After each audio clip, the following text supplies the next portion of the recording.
ورثت عن والدها خالد القبيسي جيناته الرياضية بامتياز. الفتاة حمدة لم تتخطى ربيعها الثالث عشر، لكن شغفها برياضات السرعة كبير جدا.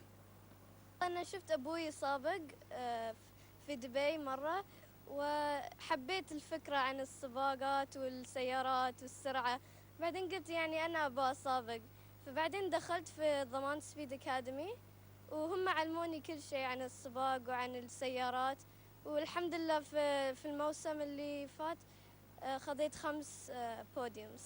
حمدة تمكنت خلال الموسم الأول لها في البطولة من أن تصعد 5 مرات كاملة على منصة التتويج، بالرغم من أن منافسيها كانوا من الفتيان. فيك تقول انه هي السائقه النجمه ان شاء الله اللي رح تكون. ليش؟ لانه بالسنه الماضيه بسباق العين بالموسم الاول لها، كان اول سباق لها طبعا عملته بحلبة العين للهواة.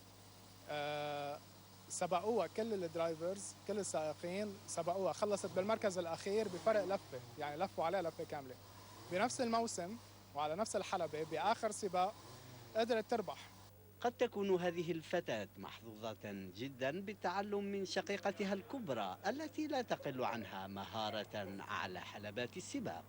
أنا بالنسبة لي حمدة ما شاء الله عندها المهارة أن عشان أول مرة كانت تتسابق وفازت بآخر السباق، فأنا حسيت أنها تعلمت وايد مني، فأظن عندها مستقبل أنا وهي بنطلع فوق.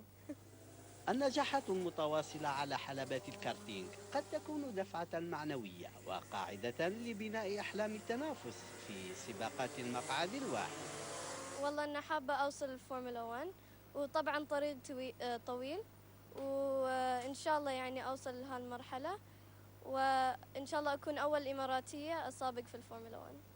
المقربون من حمدة يقولون انتظروها بعد 10 سنوات على أكثر تقدير، وستفاجؤون ربما بأول عربية في الفورمولا 1.